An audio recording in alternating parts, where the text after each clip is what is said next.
Srimad Bhagavatam, 5th Canto, Chapter 17, The Descent of the River Ganges, Text 4 to 9. Text 4.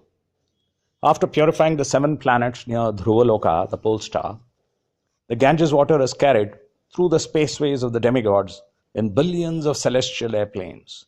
Then it inundates the moon, Chandraloka, and finally reaches Lord Brahma's abode atop Mount Meru. Purport by Srila Prabhupada, Jai Srila Prabhupada.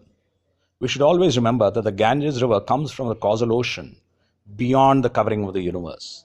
After the water of the causal ocean leaks through the hole created by Lord Vamanadeva, it flows down to Dhruvaloka, the pole star, and then to the 7 planets beneath Dhruvaloka. Then it is carried to the moon by innumerable celestial airplanes, and then it falls to the top of Mount Meru, which is known as Sumeru Parvat. This way, the water of the Ganges finally reaches the lower planets and the peaks of the Himalayas, and from there it flows through Haridwar and throughout the plains of India, purifying the entire land. How the Ganges water reaches the various planets from the top of the universe is explained herein. Celestial airplanes carry the water from the planets of the sages to other planets. So-called advanced scientists of the modern age are trying to go to the higher planets, but at the same time, they are experiencing a power shortage on Earth. If they were actually capable scientists, they could personally go by airplane to other planets, but this they are unable to do. Having now given up their moon excursions, they are attempting to go to other planets, but without success. Text 5.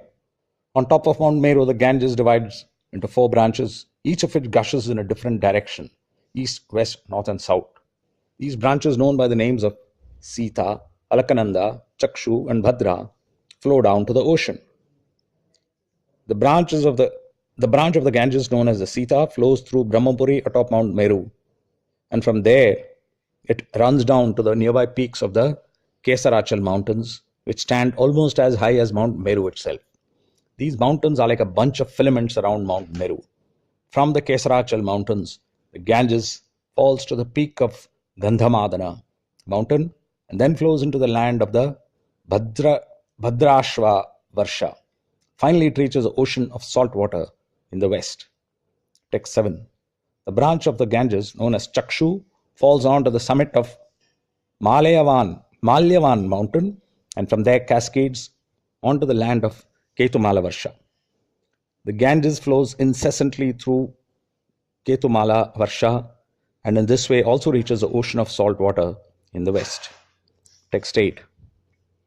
The branch of the Ganges known as Bhadra flows from the northern side of Mount Meru. Its water falls onto the peaks of Kumada mountain, Mount Nila, Shweta mountain, and Shringavan mountain in succession. Then it runs down into the province of Kuru, and after passing through that land flows into the saltwater ocean in the north. Text 9. Similarly, the branch of the Ganges known as the Alakananda flows from the southern side of Brahmapuri, Brahmasadana. Passing over the tops of mountains in various lands, it falls down with fierce force upon the peak of the mountains, Yamakuta and Himakuta. After inundating the tops of those mountains, the Ganges flows down onto the tract of land known as Bharatavarsha, which she also inundates. Then the Ganges flows into the ocean of salt water in the south. Persons who come to bathe in this river are fortunate. It is not very difficult for them to achieve with every step the results of performing great sacrifices like the Rajasuya and Ashwamedha Yajnas. Purport by Srila Prabhupada, Jai Srila Prabhupada. The place where the Ganges flows into the salt water of the Bay of Bengal is still known as Ganga Sagar, or the meeting place of the Ganges in the Bay of Bengal. On Makara Sankranti in the month of January-February, thousands of people still go there to bathe, hoping to be liberated. That they can actually be liberated in this way is confirmed herein. For those who bathe in the Ganges at any time, the results of great sacrifices like the Ashwamedha and Rajasuya Yajnas are not at all difficult to achieve. Most people in India are still inclined to bathe in the Ganges, and there are many places where they can do so. At Prayag, Allahabad, many thousands of people gather during the month of January to bathe in the confluence of the Ganges and Yamuna. Afterwards, many of them go to the confluence of the Bay of Bengal and the Ganges to take bath there.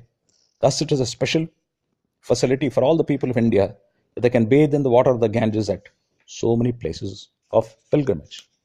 Thus end the Bhaktivedanta translation and purports to Srimad Bhagavatam, 5th canto, chapter 17, the descent of the river Ganges, text 4 to 9.